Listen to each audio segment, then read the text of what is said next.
Hola, sean muy bienvenidos a mi canal. 로마서 8장 12절에서 17절 말씀을 통해서 성령의 계절이 대안이다. 이 말씀으로 은혜가 넘쳐나길 바랍니다. 화성에서 온 남자, 금성에서 온 여자, 존 그레이가 쓴 책에서 남녀가 서로 다른 언어, 다른 사고방식, 다른 심리를 가진 존재임을 이해하고 차이를 인정함으로써 갈등을 줄이고 좋은 관계를, 행복한 관계를 맺는 법, 이것을 다루고 있습니다. 핵심은 서로 틀린 것이 아니라 다르다는 것입니다. 이러한 차이를 인정함으로써 갈등을 해결하고 진정한 사랑을 이루는 대안을 다룬 연애 지침서입니다. 본질적인 차이는 남자는 결과와 능력과 해결을 중시하고 그 능력을 중시하고 여자는 과정과 공감과 사랑을 중시합니다. 남자는 조언과 해결책을 제시하려고 합니다. 여자는 감정을 이해하고 공감받기를 원합니다. 해결책은 소통과 존중입니다. 남자는 여자의 말을 경청하고 공감해야 됩니다. 여자는 남자의 능력과 자존심을 존중하고 격려해야 됩니다. 스트레스가 왔을 때 남자는 동굴로 들어갑니다. 거기서 해결하려고 합니다. 그러나 여자는 많은 이야기를 통해 감정을 해소하고 이런 점이 서로 다르다는 것입니다. 어떻게 해야 됩니까? 여자들은 항상 자기 남자에게 화가 나 있습니다. 센스가 없어서? 아닙니다. 남자에게 화가 난 이유는 단순한 투정이 아니라 깊은 감정적, 실질적 배경을 가지고 있습니다. 여자들은 관계에서 공감과 연결을 중요시하게 생각합니다. 남자는 제대로 여자의 이야기를 듣지 않습니다. 안 들으려고 합니다. 경청의 부족입니다. 감정적 지지를 하지 않습니다. 무력감과 대화가 통하지 않아 깊은 좌절과 분노에 쌓여 있습니다. 해결책이 무엇입니까? 사랑에 빠지는 겁니다. 한눈에 반하는 것입니다. 다 수용합니다. 사랑으로 덮어줍니다. 이해합니다. 포용합니다. 사랑으로 다름을 껴안습니다. 이 불같은 사랑이, 이 아름다운 사랑이 가정을 이루고 자녀를 일으키고 아름다운 가정으로 일으킵니다. 성경에서 우리 믿는 성도들을 신부라고 합니다. 우리를 위해서 십자가 지시고 구원하시고 오늘도 성령으로 항상 동행하시는 우리 예수님은 신랑이라고 합니다. 신부인 우리는 세상적인 시각을 가지고 살아가고 있습니다. 전혀 다릅니다. 우리 예수님과 우리는 다른 면들이 많이 있습니다. 하나님의 형상을 가지고 하나님의 모양을 닮았지만 타락으로 인해서 이 세상 죄악으로 인해서 엄청나게 다른 차이가 있습니다. 다름이 있습니다.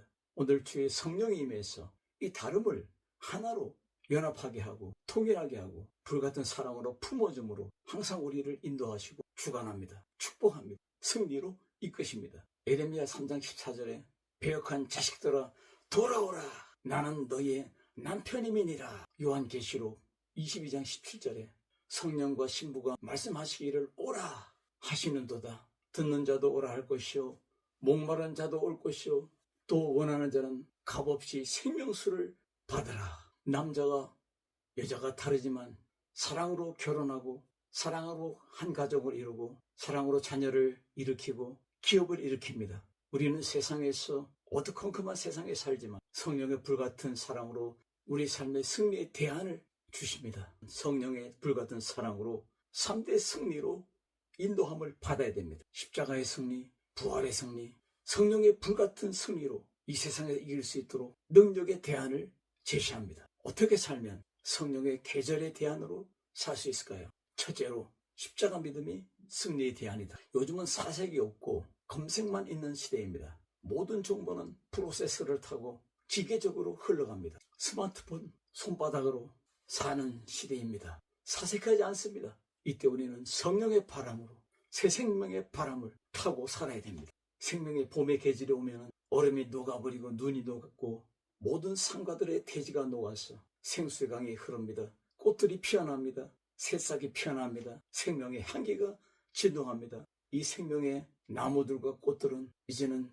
생명의 바람으로 뜨거운 태양의 하나님의 사랑으로 이른 비와 늦은 비를 맞으면서 꽃을 피우고 향기를 진동하고 열매를 맺는 것입니다. 이와 마찬가지로 하나님의 영, 진리의 영, 예수님의 영이 우리에게 임하신 목적은 우리의 삶의 대안을 제시하는 것입니다. 십자가 믿음이 승리의 대안입니다. 마르틴 루터가 3대 승리의 대안을 이야기했잖아요. 죄로부터 자유하라. 그렇지 않으면 죄의 노예가 된다. 죽음으로부터 자유하라. 그렇지 않으면 죽음의 노예가 된다. 항상 두려워, 떨고 무서워하고 근심하고 걱정하고 절망합니다.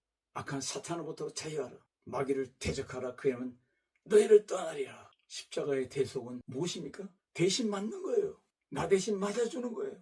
나 대신 피를 흘리고, 나 대신 죽어주시고, 나 대신 고통을 당하시고, 나 대신 수치와 모욕을 당하시고, 이 사순절 기간에 이 십자가의 의미를 무장하고 살아야 될 줄 믿습니다. 죄의 삭은 사망이다. 대속의 사랑으로 나 대신 맞아주시고, 나 대신 피 흘리시고, 나 대신 십자가에 못 박히신 십자가의 승리를, 그 대안을 가지고 사는 겁니다. 성령님은 십자가를 증거합니다. 십자가의 승리를 증거합니다. 십자가의 대속의 사랑을 선포합니다. 보증하십니다. 붙잡아줍니다. 새 힘을 주십니다. 우리에게 새 경영주가 임했습니다. 성령이 우리 영혼, 우리의 모든 인생을 경영합니다. 우리 가정을 경영하고, 우리 자녀를 경영하고, 우리 생을 경영합니다. 우리는 성령의 전입니다. 성령이 내주하시는 십자가의 승리를 가지고 사는 십자가 군병들입니다. 성령의 인도하심 없이 이 십자가는 자랑하지 않습니다. 드러나지 않습니다. 성령 시대는 신약의 출애굽이라 합니다. 이제는 성령의 불기둥이 떠나지 않습니다. 성령의 법으로 사망의 법을 깨트렸습니다. 사망의 법에서 우리를 해방시켰습니다. 이 자유는 생명의 혁명입니다. 봄의 계절은 생명의 혁명이 일어난 것입니다. 꽃들이 만발합니다. 아름다운 꽃들이 만개해서 향기가 진동합니다. 온 자연이 아름답게 단장됩니다. 아름다운 꽃향기가 진동합니다. 여름의 계절입니다. 아름다운 열매로 가득합니다. 생명의 혁명. 가을날의 계절입니다. 누가 이 봄날에, 여름날에, 가을날에 추운 겨울로 돌아갑니까? 이제는 성령이 우리를 주관합니다. 십자가의 승리로 대안을 제시하고 살아갑니다. 그러므로 뉴 콘텐츠로 예수님의 생명으로 걸어가는 것입니다. 성령이 임하지 않으면 크리스찬이 아니다. 성령으로 살지 않으면 빛으로 드러나는 크리스찬이 아닙니다. 13절에 육신대로 살면 반드시 죽을 것이로되 영으로서 그 몸의 행실을 죽이면 살리니, 이 승리의 십자가를 거머쥐고 믿음으로 걸어갑니다. 뛰어갑니다. 질주합니다. 할렐루야. 사랑은 기쁨입니다. 사랑은 관심입니다. 덮어주는 것입니다. 바로 이 사랑이 대안입니다. 이 대속의 사랑이 십자가의 승리입니다. 십자가 승리를 가진 사람은 행복합니다. 웃습니다. 기쁩니다. 행복한 자는 웃어요. 얼굴이 밝아요. 맑아요. 깔끔하잖아요. 어린이들은 많이 웃어서 걱정이 없답니다. 우리 어른들은 많이 웃지 않아서, 시니어들은 얼굴이 굳어져서 걱정과 근심이 많답니다. 얼굴이 펴야 인생이 펴집니다. 성령으로 영혼의 건강, 전신의 건강, 정신의 건강, 온 삶의 건강이 십자가 승리의 대안으로 날마다 승리하시기를 주의 이름으로 축원합니다. 두 번째로는 아들의 영성이 대안입니다. 아들의 영성으로 사는 하늘과 땅의 권세를 가진 여러분의 삶이 되기를 바랍니다. 우리 몸을 다 들여다본다면 못 살아요. 물을 마시면, 밥을 먹으면 내려가는 게 보이고, 위가 보이고, 장이 보이고, 심장이 보이고, 그리고 배설물이 보이고, 그러면 어떻게 살아요? 우리 사람의 범죄함과 불법과 미움과 시기와 질투와 분노가 우리 눈에 보인다면 어떻게 삽니까? 사람은 좀 비밀스러운 데가 있어야 되잖아요. 그래서 옷을 입잖아요. 우리는 아들의 영성을 가졌기 때문에 하나님 우리를 치부를 다 보고 다 들여다보지만 다 가려주는 것입니다. 히브리서 10장 16절에 너의 죄가, 너의 불법이 많을지라도 내가 다시는 너의 죄와 불법을 기억하지 아니하리라. 왜요? 아들이기 때문입니다. 아들의 영성으로, 성령 충만으로 강하고 담대하시길 주의 이름으로 축원합니다. 기독교는 노예의 종교가 아니라 아들의 종교입니다. 성령이 우리를 아바 아버지라 부르게 한다고 했습니다. 날마다 성령이 증거합니다. 너는 하나님의 자녀야. 마귀는 우리를 방해합니다. 너는 하나님의 자녀가 될 수 없어. 너는 더러워. 너는 죄인이야. 할 수 없어. 너는 망했어. 너희 가정은 안 돼. 너희 자녀는 안 돼. 안 돼. 거짓말 장애입니다. 악한 자입니다. 하나님의 자녀로 살지 못하도록 방해합니다. 그러나 우리는 하나님의 자녀입니다. 왕같은 하나님의 자녀입니다. 성령이 증거합니다. 아들의 영성이 내 인생의 대안이다. 내 가정의 대안이다. 내 목회의 대안이다. 선교의 대안이다. 승리의 대안이다. 하나님의 영 성령의 본질은 승리입니다. 마귀의 본성과 본질은 패배예요. 마귀가 겉으로는 세 보이고 강하게 보여도 본질은 패배입니다. 패자입니다. 망할 자입니다. 하나님 함께 하시면 승리하는 거예요. 이기는 거예요. 마귀는 본성상 실패이기 때문에, 패배이기 때문에 망합니다. 끝장납니다. 하나님은 본성이 승리이기 때문에 승리할 수밖에 없습니다. 아들의 영성으로 날마다 승리하시길 주의 이름으로 축원합니다. 말씀과 기도로 승리, 예수의 이름으로 승리, 믿음으로 승리. 왜요? 아들의 영성으로 살기 때문입니다. 아들의 영성은 예수님을 닮아갑니다. 성품이 닮습니다. 품성이 닮아가요. 7가지 변화가 나타납니다. 첫째로 정신의 변화, 회개하잖아요. 두 번째 마음의 변화, 예수님을 닮아갑니다. 세 번째 생활의 변화, 회심합니다. 네 번째 신분의 변화, 너는 하나님의 아들이야. 아들의 영성으로 사는 것입니다. 관계의 변화입니다. 하나님의 능력자, 바로 복음의 군대로 사는 것입니다. 빛의 사자로 사는 것입니다. 빛의 군대입니다. 직무의 변화, 거룩하고 순결합니다. 예배를 드립니다. 예배의 삶, 기도의 삶으로, 선교의 삶으로 살아갑니다. 몸의 변화입니다. 영화롭습니다. 천국이 우리의 것입니다. 이 땅의 천국, 지상천국, 천상의 천국이 내 것입니다. 결과적으로 아들의 영성은 예수님을 닮아갑니다. 성품으로 살아갑니다. 이것이 성령의 열매입니다. 아들의 영성으로 살아가는 생활이 성령의 열매요, 하나님께 영광입니다. 아들의 영성으로 살아가는 우리에게 성령이 친히 내 곁에 서서 파라크레이토스, 내 곁에서 동행자로 나를 축복합니다. 나를 보호합니다. 나를 책임지십니다. 아들의 영성으로 사는 것입니다. 어떻게 살아갑니까? 미국의 조지 워싱턴 대통령은 하나님과 성경이 없이는 이 세상을 다스릴 수 없다. 그는 대안을 하나님과 말씀을 제시했습니다. 아브라함 링컨 대통령도 하나님이 인간에게 주신 최대의 선물은 성경이다. 그래서 성경으로, 성경의 반석 위에 미국을 올려놓기로 작정한 것입니다. 링컨 대통령의 대안은 무엇입니까? 하나님의 말씀, 성경입니다. 아이젠하워 대통령은 성경을 읽는 것은 영혼의 힘을 얻고 믿음이 새로워지는 아름다운 땅을 여행하는 것 같다고 했습니다. 아이젠하워 대통령의 삶의 대안이 무엇입니까? 하나님의 말씀입니다. 패러다임이 바뀌었습니다. 육신의 생각은 사망이요, 영의 생각은 생명과 평안이니라. 빛으로 살아갑니다. 14절에 무릇 하나님의 영으로 인도함을 받은 자들은 하나님의 아들이라. 내가 너를 세웠느니라. 다시는 죄악으로 빠져가는 악한 세상의 악령이 아니라 이제는 성령으로 우리 하나님을 아바 아버지라 부르짖느니라 선포합니다. 이제는 진리의 영 성령님과 방향이 같습니다. 목적이 같습니다. 열매가 하나님께 영광이 됩니다. 찬양이 됩니다. 감사가 됩니다. 승리가 됩니다. 기적으로 주의 뜻을 이룹니다. 성령 사역의 키포인트가 무엇입니까? 예수를 죽은 자 가운데서 살리신의 영이 너희 속에 거하시면 너희 죽을 몸도 살리리라. 살리리라. 아들의 영성으로 살아라. 아들의 영성으로 걸어가라.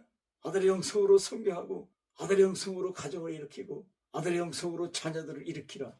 진리의 성령이 우리가 하나님의 자녀인 것을 계속적으로 증거합니다. 새벽에도, 아침에도, 오후에도, 저녁에도, 잠을 잘 때도 계속적으로 증거합니다. 너는 하나님의 자녀야. 왕 같은 하나님의 자녀야. 할렐루야. 세 번째로는 성령 미션이 대안입니다. 17절에 자녀이면 또한 상속자, 곧 하나님의 상속자요. 하나님의 권세와 능력을 가지고 있습니다. 하나님의 무한한 축복을 가지고 있습니다. 하나님의 명령을 준행하고 있습니다. 세상의 빛으로 살고 있습니다. 우리는 가만히 있어도 전도자요, 선교사입니다. 지난주에 말씀했잖아요. 캐나다 선교사, 중국에서 선교한 선교사님 딕 힐리스가 이렇게 말했었잖아요. 성령이 있는 성도는, 성령이 있는 목회자는, 성령이 있는 직분자는 선교사다. 성령이 없는 직분자, 성령이 없는 성도 모두 다 선교지다. 이 간단한 정의, 빛이 선교사다, 어둠이 선교지다. 하나님 우리에게 말씀으로 선포합니다. 자녀이면 또한 상속자요, 하나님의 상속자다. 그리스도와 함께한 상속자니 우리가 그와 함께 영광을 받기 위하여 고난도 함께 받아야 할 것이니라. 고난이 무엇입니까? 우리에게 명령한 지상 명령입니다.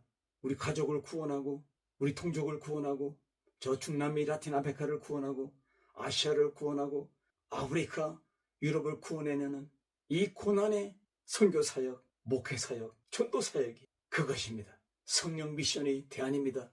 이 대안을 가지고 하나님을 기쁘게 하고 하나님께 영광 돌리는 멋쟁이 성도들, 멋진 목회자, 멋진 선교사가 우리들입니다. 경제학에서 기회비용이 있습니다. 우리 신앙생활의 기회비용은 하나님을 따르는, 성령을 따르는 삶을 선택함으로써 포기해야 하는 세상적인 가치, 이익을 의미합니다. 시간, 물질, 인간관계, 개인의 자유, 성공의 기회 등입니다. 이 기회 비용은 손실이 아니라 영원한 가치를 위해서 일시적인 가치를 포기하는 가치 있는 투자입니다.